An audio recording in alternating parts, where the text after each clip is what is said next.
semua, Assalamualaikum warahmatullahi wabarakatuh. Perkenalkan, nama saya Indriani Paujiah dengan NIM 220602227 dari kelas A4 PGSD 2022 IKIP Siliwangi. Di sini saya akan memaparkan sedikit materi tentang perkembangan peserta didik sebagai tugas untuk memenuhi UAS, mata kuliah psikologi, dan kurikulum pendidikan. Adapun materi yang akan dibahas pada video kali ini, yang pertama itu ada psikologi perkembangan peserta didik, yang kedua ada definisi perkembangan, yang ketiga pengertian dari pertumbuhan dan perkembangan, dan yang keempat ada prinsip-prinsip perkembangan. Perkembangan peserta didik. Tahap perkembangan dapat diartikan sebagai fase atau periode perjalanan kehidupan anak yang diwarnai dengan ciri khusus atau pola tingkah laku tertentu. Fase atau periode yang dimaksud pada pembahasan ini adalah tahapan-tahapan yang terjadi pada perkembangan individu dari masa kecil sampai dewasa. Fase perkembangan selalu berkaitan erat dengan periode perkembangan yang mendahuluinya. Hal ini membuktikan bahwa manusia merupakan kesatuan yang utuh. Sedangkan dalam pemahaman psikologi, perkembangan adalah suatu ilmu pengetahuan yang mengkaji perilaku individu dalam berinteraksi dengan lingkungannya. Psikologi perkembangan berkaitan erat dengan psikologi sosial, karena sebagian besar perkembangan terjadi dalam konteks interaksi sosial. Untuk yang selanjutnya ada pengertian pertumbuhan atau grow. Pertumbuhan pada umumnya dibatasi pada perubahan struktural dan fisiologis kejasmanian dalam pembentukan seseorang secara jasmaniah dari saat masih berbentuk konseptual janin melalui periode-periode prenatal dalam kandungan dan postnatal setelah lahir sampai dewasa. Pertumbuhan berkaitan dengan masalah perubahan ukuran seperti berat badan, tinggi badan, atau umur tulang dan keseimbangan metabolisme. Yang kedua ada perkembangan atau development. Perkembangan adalah bertambahnya kemampuan atau skill dalam struktur dan fungsi tubuh yang lebih kompleks dalam pola yang teratur dan dapat diramalkan sebagai hasil dari proses pematangan.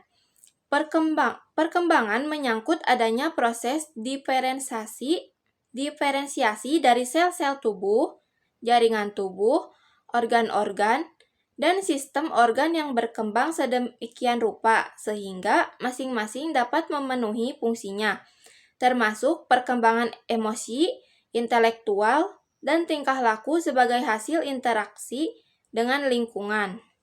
Proses perkembangan peserta didik tidak selamanya berjalan sesuai dengan yang diharapkan.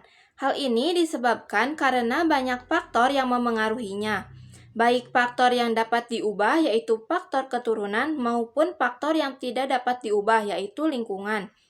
Beberapa faktor yang dapat mempengaruhi perkembangan anak yaitu sebagai berikut: faktor keturunan, status sosial ekonomi keluarga, nutrisi, dan inteligensi. Untuk yang selanjutnya ada prinsip-prinsip perkembangan peserta didik yang dibagi menjadi 7. Yang pertama, adanya perubahan fisik manusia.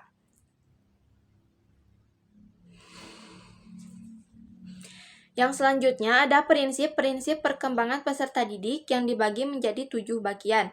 Yang pertama, adanya perubahan fisik.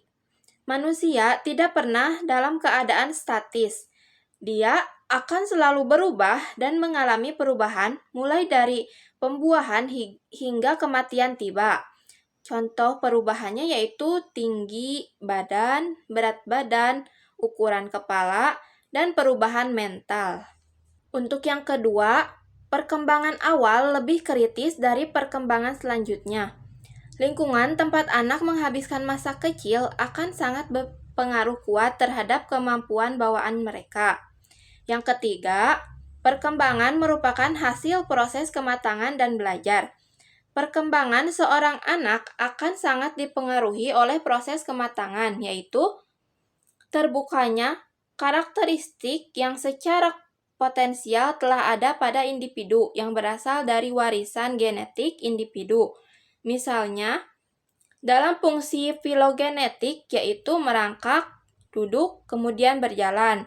Adapun arti belajar adalah perkembangan yang berasal dari latihan dan usaha. Melalui belajar, anak akan memperoleh kemampuan menggunakan sumber yang diwariskannya. Untuk yang keempat, ada pola perkembangan dapat diramalkan. Dalam perkembangan motorik akan mengikuti hukum cephalocauda, yaitu perkembangan yang menyebar ke seluruh tubuh dari kepala sampai kaki. Hal ini membuktikan kemajuan dalam struktur dan fungsi. Pertama terjadi di bagian kepala, badan, dan terakhir kaki. Yang kedua yaitu prosimodistal, yaitu perkembangan dari yang dekat ke yang jauh. Seperti kemampuan jari jemari seorang anak akan didahului oleh keterampilan lengan terlebih dahulu. Untuk yang kelima, pola perkembangan saling berkaitan. Perkembangan berlangsung secara berkesinambungan sejak dari pembuahan hingga kematian. Namun hal ini terjadi dalam berbagai kecepatan. Perbedaan kecepatan perkembangan ini terjadi pada setiap bidang perkembangan dan akan mencapai puncaknya pada usia tertentu. Seperti imajinasi kreatif akan menonjol di masa kanak-kanak dan mencapai puncaknya pada masa remaja. Berkesinambungan memiliki arti bahwa setiap periode perkembangan akan berpengaruh terhadap perkembangan selanjutnya. Untuk yang keenam, terdapat perbedaan individu dalam perkembangan. Perbedaan ini disebabkan karena setiap orang memiliki unsur biologis dan genetik yang berbeda. Kemudian juga faktor lingkungan yang turut memberikan kontribusi terhadap perkembangan seorang anak. Selain itu, meskipun kecepatan perkembangan anak berbeda, tetapi pola perkembangan tersebut memiliki konsistensi perkembangan tertentu. Dan yang terakhir, setiap tahap perkembangan memiliki bahaya yang potensial.